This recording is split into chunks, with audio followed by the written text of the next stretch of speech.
This story is about when I went on a camping trip with my girlfriend Alicia, my best friend Rodney, and his girlfriend Amanda. My dad suggested an ideal camping spot near a lake in dense forests. The trail from the nearby parking lot to the lake was easy to follow as per Dad's directions. Upon our arrival at sunset, with the sky painted orange, we found a serene location. Our tent was set up, and despite the darkening woods, a hint of orange lingered in the sky.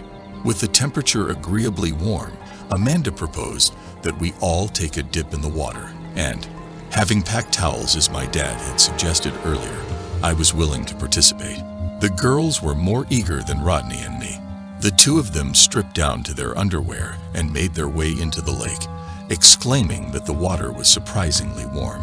I informed them that I would join them shortly, but first, I needed to set up the campfire, as we had already gathered some wood. Starting the fire proved to be quite challenging for me, as I struggled to get the wood to ignite. I must admit that I'm not exactly a Boy Scout when it comes to outdoor survival skills. Rodney took over the task, and as I watched him attempt to start the fire, one of the girls began to scream and thrash about in the lake. Amanda appeared just as bewildered as Rodney and I, and Alicia suddenly disappeared underwater for a few seconds. This caused Amanda to scream out in panic, believing that Alicia was drowning. I quickly took off my shirt and sprinted towards the water.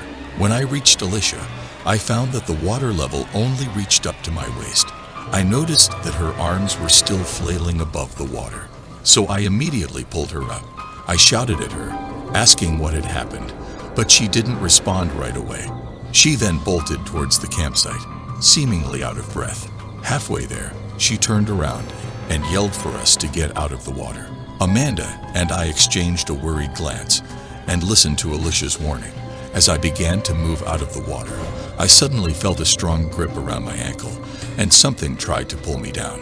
I felt a sharp pain in my ankle and kicked to break free. We returned to the campsite, where Alicia was applying pressure to a wound on her ankle. I found a deep gash on my ankle and needed band-aids from the tent's first aid kit. After patching up our wounds, we began to feel more relaxed and at ease, but we were still trying to figure out what had grabbed us. I speculated that it might have been an eel. Rodney doubted the possibility of eels living in the lake, but Alicia insisted that it felt like a claw rather than a fish or eel. Despite feeling uneasy, we decided to stay on land since we were safe there. In the darkness, we drank beer and talked about life, friends, and the mysterious thing in the water. 2 splashes were heard in the water, with the second one louder and resembling the sound of someone walking through the water. As a result, we exchanged worried glances, and my heart rate increased. Suddenly, a loud scream emanated from the water, causing us to jump to our feet in a panic.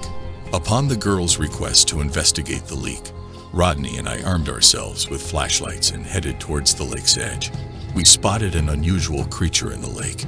We could detect its eyes shining in our lights, fixed on us, and when it suddenly emerged and caused a disturbance, we quickly left the campsite, telling the girls to take their important belongings with them.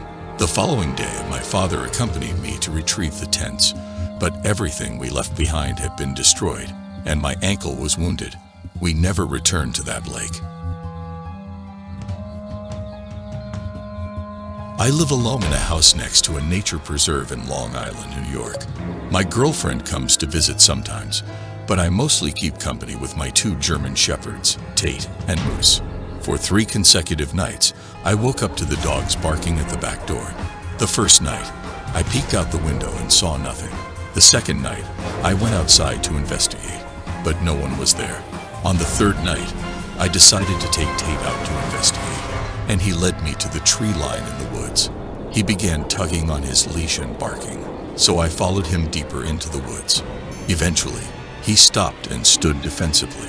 Looking scared, I heard the sound of a branch cracking and realized that there was something or someone with us.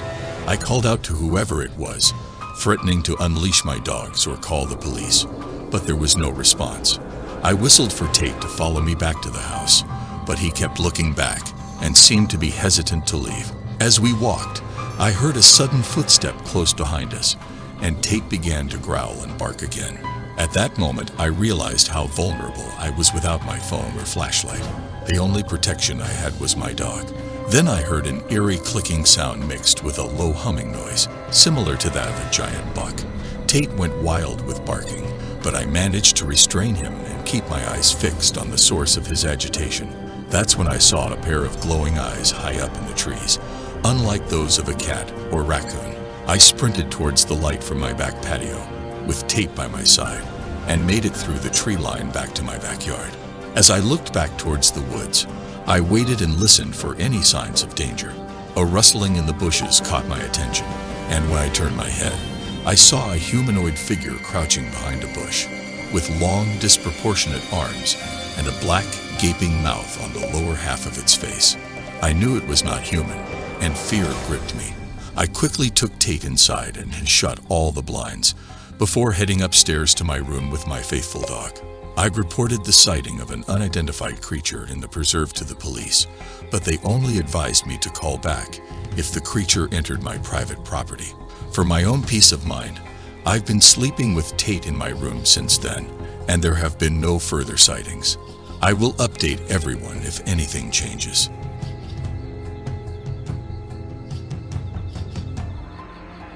For 14 years, my wife and I lived in our Chapel Hill, Tennessee farmhouse without anything out of the ordinary happening. But in February of 2019, things took a strange turn. One night, my wife woke me up, shaking with fear. She had heard a noise outside the window and wanted me to investigate. I lifted the window and took a quick look outside, but it was too chilly to stay there for long. I saw nothing out of the ordinary and reassured my wife that everything was fine.